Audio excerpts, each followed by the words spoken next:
was at a product innovation conference a few months ago, and one of the workshops I attended was titled the AI Design Sprint. I was on a team with three other product professionals, humans, and we were given the tasks of uncovering an unmet need, identifying the ideal customer, defining product features, creating digital mock-ups and a clickable prototype, writing market copy for the product, and gaining feedback for potential customers. And we also, on this team, thankfully, had the resource of a prompt engineer and an AI tool to help us. Now, that's a pretty long list of things to get done, and we managed to do it in 3 hours. And I would have thought this would have normally taken a design sprint at least 3 to 5 days kind of time frame without AI.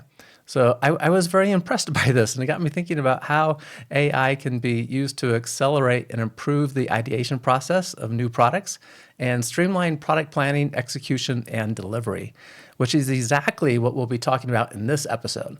AI is already impacting your job, and in this discussion, you'll not only get ideas for new uses, but also learn more ways to be effective and efficient. Our guest is Mike Todasco. He is the former Senior Director of Innovation at PayPal and a current visiting fellow at the James Silberard Brown Center for Artificial Intelligence at San Diego State University. With over 100 patents to his name, Mike played a key role in fostering a culture of innovation across PayPal. He is also recognized for integrating AI and innovation, and he explores how AI can enhance creativity and revolutionize tasks of all types. If you are listening to our discussion and you want to watch the video version of it, simply go to our YouTube channel. This is a relatively new channel, and I am looking for subscribers to that just to get a little more visibility for other product managers. Simply do a search on YouTube for Product Mastery Now. Let's jump in and learn to improve our work and save time by smartly applying AI. How can you unlock your full potential as a product manager? We're sharing the product management insights you need. They are based on the 7 research-backed knowledge areas for product mastery. You'll learn to create products customers love, enhance your influence, and elevate your career.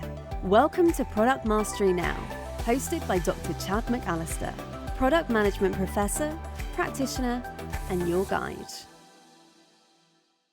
Mike, thanks so much for joining us. Chad, thanks for having me. And yes, people should subscribe to your YouTube channel. I'm going to do that right after this. So, yes. It's a free resource, and we just want more people to know about it. So, No, it's important. It's important. That matters in the algorithm. Yes, for sure. It does matter. Podcast is 10 years old. The YouTube channel is less than a year old. So, Wow. nonetheless, we are going to get into AI discussion. But first, I can't resist the opportunity to ask you about your experience creating the innovation labs there at PayPal. And specifically, given time constraints, I did work hard on this question, Mike. I thought about what do I want to know from that experience? And it really came down to, for me, what do you think must exist for employees to contribute to innovation? What did you learn about that? Oh, great question. So what must exist? I think a lot of it just comes down to, really comes down to culture. Mm-hmm. And what is within the culture and what is accepted within the culture. Because in the innovation lab structure that we had, this was something that we created after we separated from eBay. So back in 2015, PayPal was part of eBay. Then that summer, PayPal became an independent company. eBay was an independent company. We were separate. And Okay. so for a new standalone company, we were kind of like defining what innovation meant to us. And one of the things that was pretty clear to us is we didn't want to kind of create a traditional 2-tiered structure of you got the innovators and then everybody else on Right. the other side. Because then we felt that that's taking the bulk of the company and saying, well, you don't need to innovate because it's their responsibility. And we didn't want to do that. So when we set up the lab, it was very intentional to have this as a place where people had the freedom to go and gather and congregate and work on stuff in their spare time and all of those other kinds of things. If I was to really point at one thing in the culture that would signify whether it was really open to having that type of a lab, was probably it actually might be our vacation policy that we had at PayPal, where it was unlimited vacation. And to me, that was just a way of just saying, you're all adults here. Like, we're not going to like measure this. If you need to leave for a kid's soccer game, if you need to leave during the day, you work it out with your boss, work it out with your team. There's no like someone looking from on high to this. We're here to treat you like adults. So similarly, if you do your day job and you do it well and you want to go work on a robot in our innovation lab, you do that. Mm. And you have all these other responsibilities, but then there's this other chance to kind of go above and beyond. And that's really how our innovation lab worked. So Mhm.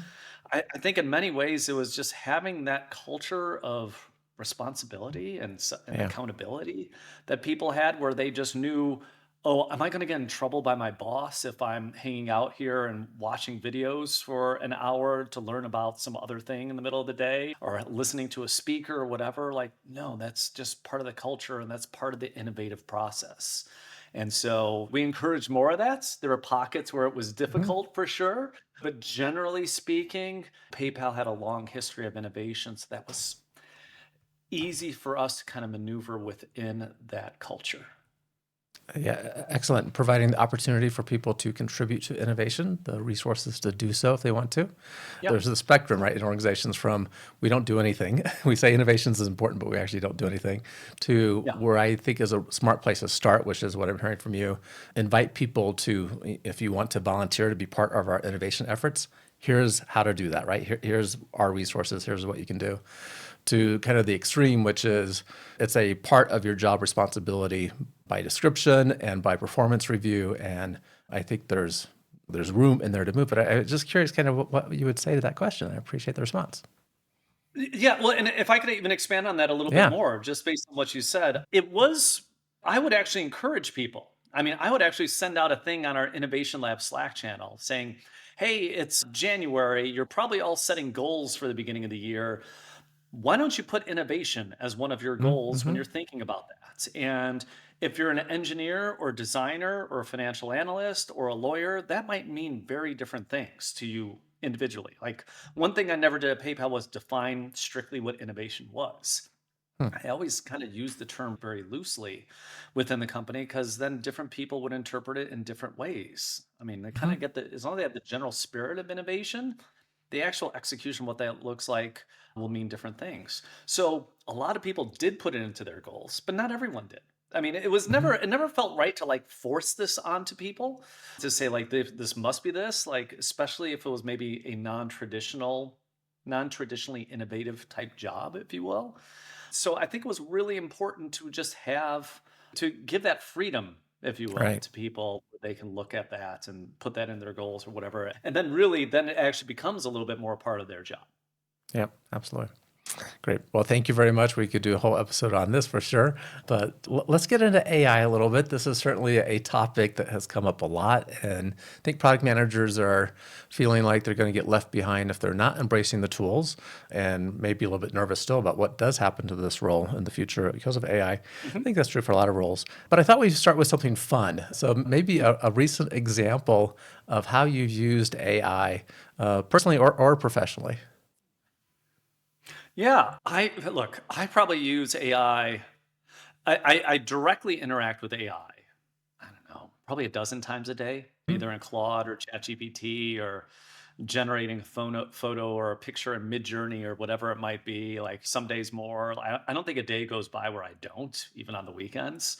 So like I interact with it a lot. And of course, we're all interacting with AI if you're getting an algorithmic feed, if you're doing with Google Maps, like Right. there's all that whole other side of AI where Any we are searching. dealing Yep. with it, whether you recognize it or like it or not. As long as you're using an electronic device, you're working with it. But in the generative AI space, I think one of my favorite use cases for this would actually, I was making dinner this past Monday night.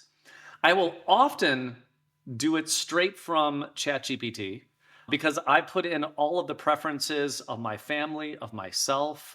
I've Right. even given it feedback of like, my wife eats this and so forth. And like when it gives us recipes, we say what it likes, what it doesn't like. But this was one of the first times where we actually took a cookbook recipe. I used that as a basis and I took a picture. So ChatGPT then had the cookbook recipe in it. And I just had it iterate from there. Cause this was like something that took like 3.5 hours to cook. And like, I didn't have that much time, Hmm. although my daughter had said she wanted this. So I was using it to pivot. I was using it to cut corners. Like it was making a soup. It was a little bit watery. I'm like, hey, took a picture of that, said, hey, ChatGPT, what should I do? I got about 45 minutes before I need to prepare this and put this on plates. Like, what can I do to thicken it up? It's like, well, you could do this with cornstarch. You could do this. You could do this. And just all the other parts of the process where, yeah, that was actually, again, I've done this from start to finish in the AI. This is the first time I've taken a real thing from a cookbook and then iterated with the AI Hmm. on top of that. I'm not a good chef, but I will say, like, I don't think I would be able to prepare things without AI nowadays because even when it It's comes to like knowing what's in our, I've taken pictures of what's in our cabinets right. and say, Do like, something with okay, this. given these ingredients, what can I make? I've even had it where I was making something and it called for sake, like Japanese alcoholic drink. Mm. I know nothing about sake. I went down to our local Safeway within the same ChatGPT window, took a picture of the wall of sake they had because I was lost. I'm like, which one of these is best for the recipe? And it would then say, like, oh, choose this blue bottle that does this and this. And I'm like, great, I'll take that. So that is one thing I love. Like, if people aren't already using this to cook, like, use it. Especially if you got like two kids, wife, myself. I'm doing a lot of the cooking at home. Train the model, tell it about yourself and your family. Like, Right. do this. Like, it makes it so much of a better experience for cooking and things like that. Yeah, yeah, doing that first work of getting your profiles in, preferences you like, you things you don't like, any allergies, really helpful. A Absolutely. friend told me earlier this year about a similar instance where he has a profile of his wife. It's like, man, her birthday's coming up. I forgot again. I need suggestions for a gift, or give me ideas for a date night that we could do tonight. And like, yeah, love that. And that's one of the great things that AI is. What your example there, Chad, is like a brainstorming partner. It's Yeah, right. awesome for that. And this is something for product managers and their day Yep. jobs to very much keep in mind. Like ChatGPT and Claude and all these other large language models, they are think of them as being just a really smart, really ambitious intern that is working for you. And if you're thinking of like, boy, I'm trying to do this for our customer, I don't know the right ways to solve that. ChatGPT, give me 10 different ways to do that. It can do that. It'll Hmm. build that out. And you know what? Nine of those 10 aren't going to be any good. One's going to be good. Maybe one is halfway there. Well, then tell it to say, like, hey, number seven seemed okay. Iterate on that, more like that, and just brainstorm again and again. Like for brainstorming, they can do things that are truly superhuman. Yep. And believe me, I used to brainstorm for a living in my job at PayPal. That's really what I did. And it's incredible the type of things that it can do. Yeah, that's how I think about the AI tools right now. Great brainstorming partners. So let's make this specific to that product innovation, product management sort of Yeah. job. And I don't know if you have an example you want to take us through or where you want to start with this, but just how you have seen, how you've put it into use, how you've seen it put in AI tools put into use to help us with the planning, ideation, prototyping, getting ready for launch, any aspect of our product work. Would love to hear an example or ideas that you've used. Absolutely. I think, Chad, one thing that it gives you is, again, just superhuman speed is the Hmm. thing that comes from these tools. It might not be the best, but just the speed is not something that a human can do. So, given that, it lets you iterate on concepts really fast. So, just last week, I was talking with an entrepreneur who had an idea. And it was a really good idea. And I won't get into too much of the details, but at a high level, it was using some AI tools and it had something to do with analyzing videos. And it was a great idea. And we were kind of walking through, like, okay, well, how do you make this work? And like, what's a rough timeline? It was very much a product discussion we were having of like, okay, what's the one thing we can build to test this? And as we're walking through that, we just kept on challenging ourselves to, okay, that's a 4 week solution. What can we do in 1 week? And then we kind of walk through Hmm. that again and again. I'm like, okay, that's 1 week. Well, what's a 1 day version of this to be able to test out this concept? Always trying to get to the bare bones, like what's like really important, what really matters in there. And we kept on doing that and iterating. Now you could do this without AI, but one of the things that this gives you is it's an amazing coding partner, for one. The things that I was writing about AI movies this summer, and I am not an engineer, but I gave myself the challenge for each of the AI movies. These are things like 2001, Her, Blade Runner, movies like that. I was writing about them. I wanted to create a video game to go with each one of these movies. And again, I can't code, so I was using AI tools. I was using Hmm. Claude. I was using ChatGPT to actually do the coding for me. And so I was able to kind of convey my vision to these tools and it would build it up and build a product. Now, look, it was rudimentary. This isn't something people are going to pay tons of money for, but like I was building a working video game that I was able to then post on GitHub. And I'd never posted anything on GitHub before and then share with other people. And it walked me through every step of the process the whole way. And so when it comes to building something and getting to like one, it can help you think of like, make it simpler, make it simpler. What's the bare bones way for me to test out this bigger concept and see if this is something that is applicable, see if this is something that resonates with customers? It can help you with that brainstorm process. Say it to ChatGPT or Claude, hey, this is what I want to do. Make it simpler. Help me Mm. simplify it. It's going to take a few steps, but you can get there. And then once you do, even if you don't have access to a designer, to an engineer, whatever it might be, use these tools to do the rough code of a site and then send that website to 20 people to collect emails, to do whatever it is. And it will help you iterate so much faster than you would be able to otherwise. And again, that's the beauty. Like, it's not that the quality is as good as human, it's not. But the speed is well, well beyond that. And that's where product managers have to really take advantage of this.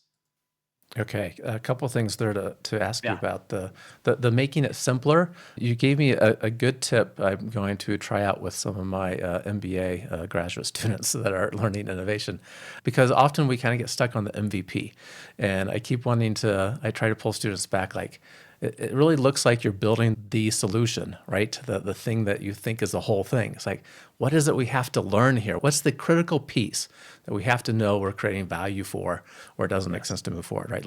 Let's make the MVP more more minimal. Yes. Yeah. And asking them to maybe iterate with one of the AI tools might give them some good ideas about this. What do you think?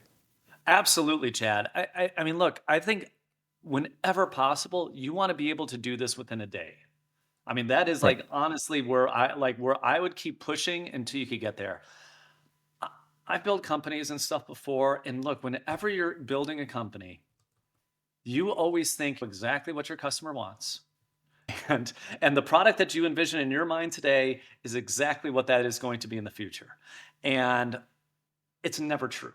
It's never true. And look, if I were to build something tomorrow, I would still have that fallacy in my brain. I Mm. think that is always the case. So to just have something that could almost be your partner in this, to just force you, give it the guidance to say, okay, how do I make this easier? How do I make this simpler? What is the pure thing that I need to test? And how can I do that within 24 hours? Right. Like that is one thing that will just force you to get to that. Because again, this is creating something that's never been seen before. Creating something from scratch is hard. And what we have in our brains is not always what the customers want. Yeah, We all exactly. know this. We've all experienced this. The sooner you find that out, the better. And Right. that's where these things could be really handy. Sooner involves less pain than later, so that's a good thing. Yeah, that's right. That's You, right. you also talked about some tools by name, right? Claude, ChatGPT. Those Yep. are the two that I've used the most, played with often. I'm curious why you, if you're using both together, why you might start in one or the other. Like my personal experience right now, we have been experimenting with Claude and trying to use the some to help us take these episodes, the transcript from this, and Hmm. lay out the beginnings of an article. Claude does that better than ChatGPT, which is why I chose Claude. I've tried both, right? For reasoning type problems, it looks like ChatGPT's engine might be a little bit better, the most recent one. But how do you think about your using these tools? Yeah. So I'm going to tell you the formal process and then a very simple process. So I'm going to go Okay. with the more complex one first. One of the best ways, so there is Claude, there's ChatGPT, there is Perplexity. Gemini by Google, there Yep. is, boy, Copilot is Microsoft. Yes, yeah. Mistral is another one that is made. There are a whole bunch of them out there. So many of these things Yes. are free, easily accessible. You could just find tons of them. The best way I've found, if you do something very repetitively, like say you have some task and you need to figure that out, and well, what tool is the best? And I wrote about this a few weeks ago on my blog. What you can actually do is you can have one of the models create a test that would be representative, and then give that test to all the other models Hmm. with the scoring, and then bring it back to that first model and have it score it. And it will tell you, oh, hey, it looks like this one was the best. You do that, you do that a few times. This is probably like a half hour thing to do in total. And with that, you will probably actually see, just based on how the models evaluate it, how it comes up with questions, how it reasons through it, all this stuff.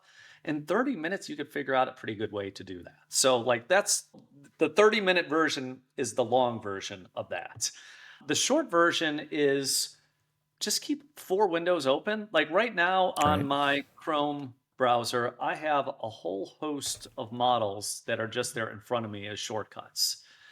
If I have a question and I'm not sure which one to start with, I will literally just put the exact same prompt in 4, 5, 6 different models, and then I'll just let it run. And then what Mhm. I'll do is I will just see then, okay, which one gave me the first response? I don't have to read it thoroughly. You could kind of tell right away of like, this one gets it. This one's being way too verbose. This one is talking about something totally different. And I'm going to go with this one. And that's how you kind of learn over time. Well, for these types of queries, Claude is better. For these types, I would go with Mistral or whatever it might be.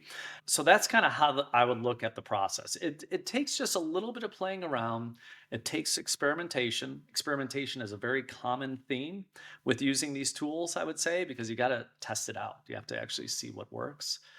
But those really are like the a little bit more difficult, and then the super easy way to find out which model is best for you. Okay, good. Yeah, that's great. 4 windows up, how many other tools you think you want to use, right? Yeah. And just give it all the same and go from there. I probably spent way too much time myself. I think I actually spent 8 hours deciding I liked Claude the best, looking at results and like, but nonetheless. Well, Okay, so your yeah, example, go ahead. yeah.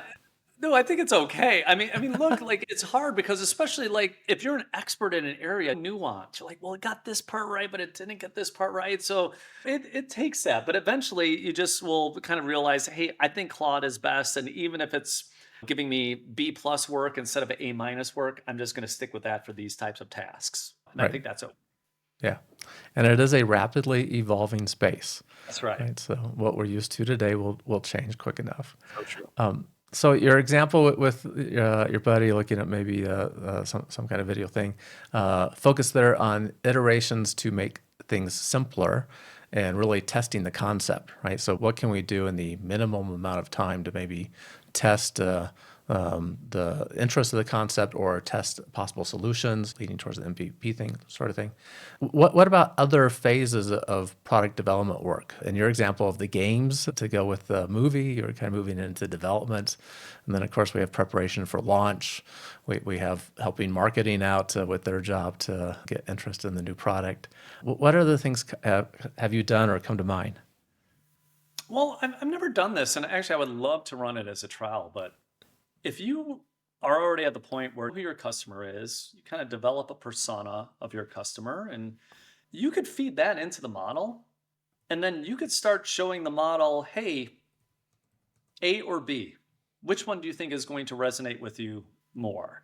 And then what you do, like hopefully, what I would actually even recommend in those circumstances, do it in a private mode because these models are very mathematically based. If you run the exact same prompt and the exact same model 2 different times, you will Hmm. 100% get 2 different answers. But if you run that same prompt 10 times and 8 times it's saying it prefers A for these reasons, and only 2 times it prefers B, and the model's taking on a persona, that's probably a decent tell that, oh, I actually think that maybe A is going to be better for who my customers are. It's not going to be perfect, but like I would use that as a tool in the toolkit to even just start to really gauge. Again, this is all about quicker iteration. I've done so Hmm. many customer interviews in the past. I know the cost, the time, and all that it can take. And I'm not saying that this will even take the place of those, but maybe it can help you get your product in a better place before you get in front of the customers. Maybe you could do a few more cycles before you get to that point where you actually put them in front of real people and use these kind of fictitious personas as you define in the AIs and do that first. So, Yep. like, that's something, again, I haven't done.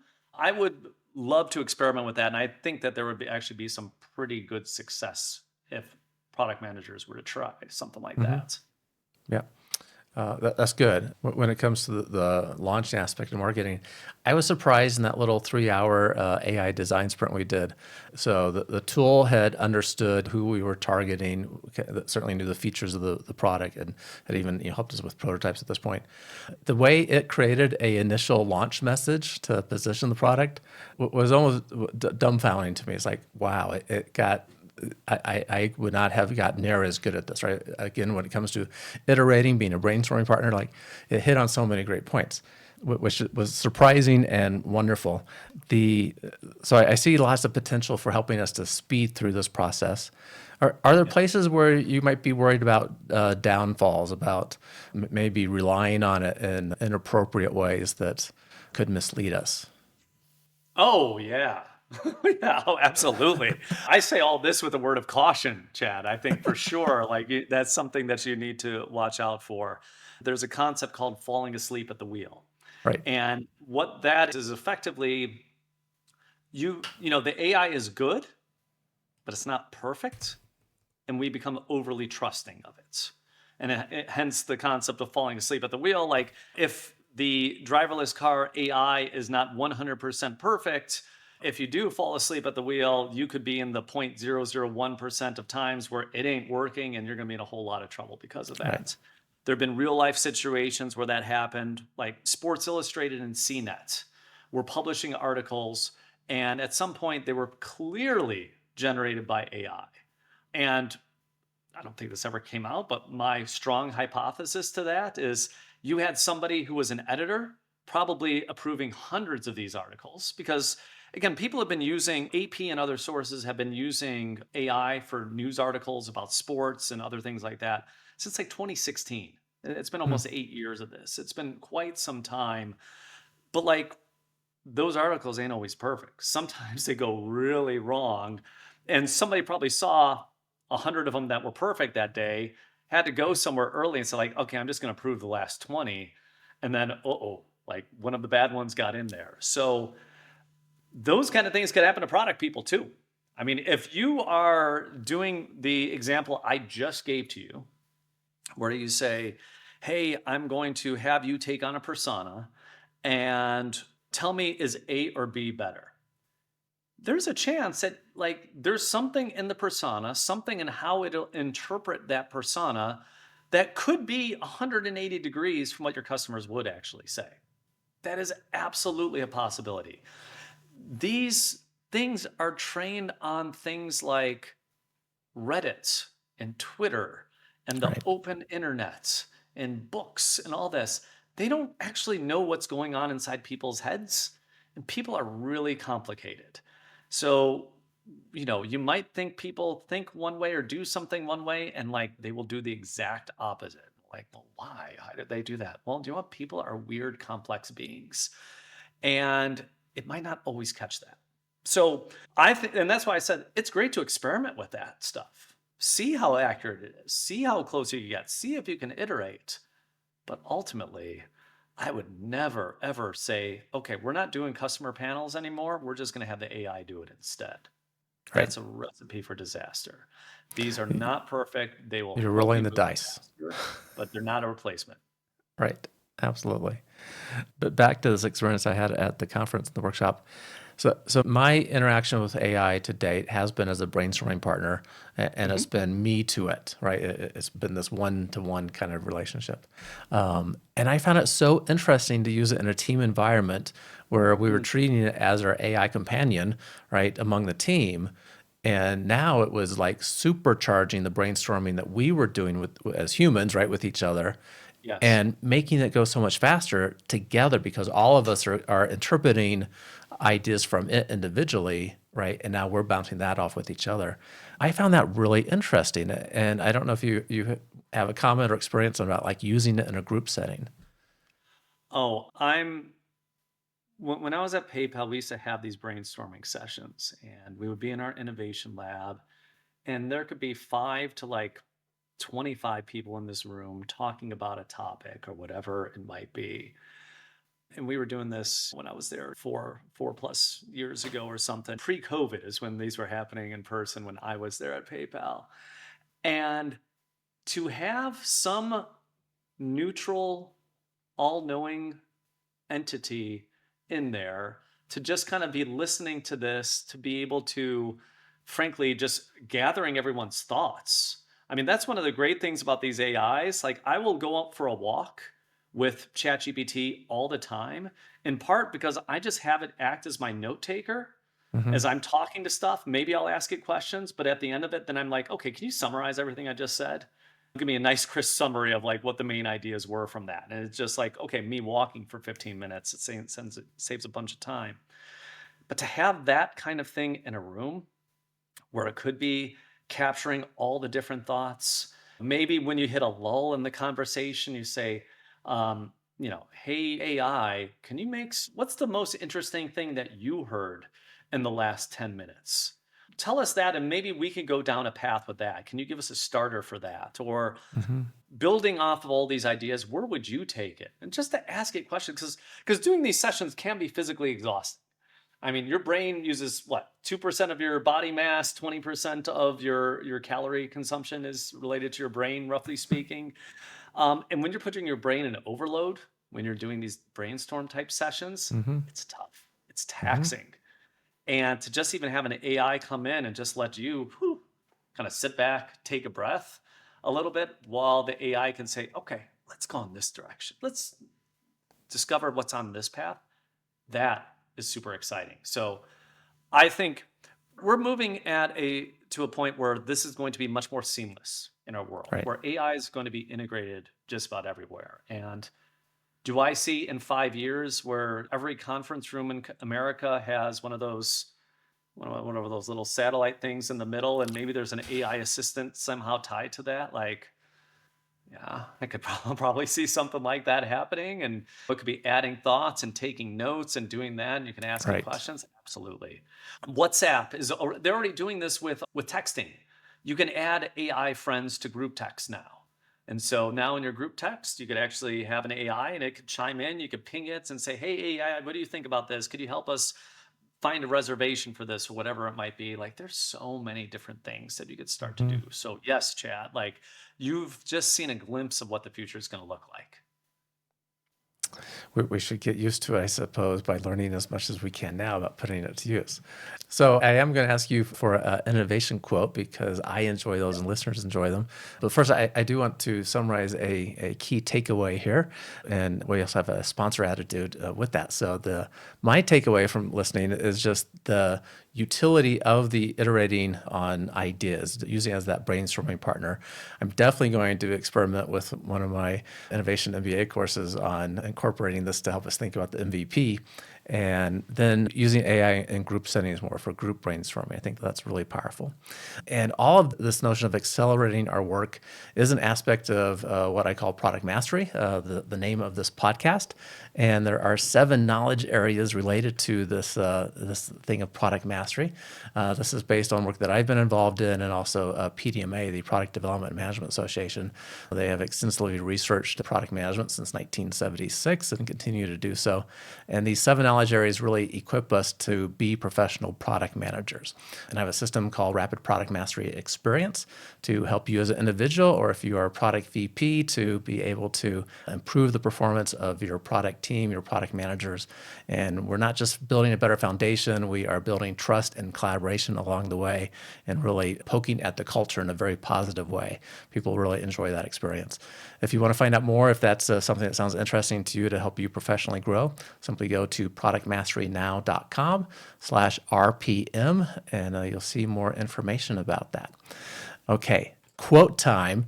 I asked you for a quote that might fit in with some of the things we're talking about as well. What's the quote you have for us, and what does it mean to you? Linus Pauling. And this is something that we actually used to have among several quotes just on our innovation lab wall, and was something I always wanted to drive home with folks. It's that the best way to have a good idea is to have lots of them. And that is something that is, I think, easy to forget. Folks are so focused on batting average. I'll use some baseball lingo here. They're focused on batting average when in reality, all that matters is how many home runs you hit. Right. Nobody cares. If you have a great idea, I don't care if it was 5, 10, 20, 50 ideas to get to that point. All that matters in the end is you got a great idea. And that then, of course, then you do something with that idea. But, in the game of ideas, it is all about quantity. And it doesn't matter if you're looking to come up with a better solution for a customer, a better headline for your article, or whatever it might be. The more ideas you have, the better quality you're going to find in there. It's a very good one. And relating back to the use of AI to use it to help us generate ideas, iterate Absolutely. through possibilities, really good tool for that. So that's fantastic. I appreciate the quote. How can people find out about what you are up to, the work that you're doing, the resources that you produce? Sure. I mean, the one social I'm active on is LinkedIn. If people want to come see me, follow me on there. That's where I post all of my blog posts and all of that. Just Mike Todasco on LinkedIn. You can come out and find me, and I'd love to have a conversation. Fantastic. We will make sure the link is in the show notes for this as well to make it easy for people to get to your profile there on LinkedIn. But obviously the name works very well too. Mike Todasco. It's Todasco. Excellent. Well, really appreciate your time, Mike, and able to talk with you a little bit about that experience at PayPal, and also how you've been using AI to help us with product work. No, thanks, Chad. It's been a lot of fun. I really enjoyed this. And once again, listeners, if you want to find out more details about what we did discuss, those are always on our website, productmasterynow.com/520 for the specific episode. Once again, everyone, keep innovating. Thank you for listening to Product Mastery Now, where product leaders and managers gain product mastery through practical knowledge, influence, and confidence. By listening, you are becoming a product master, creating products customers love. Find additional resources at productmasterynow.com. Keep innovating.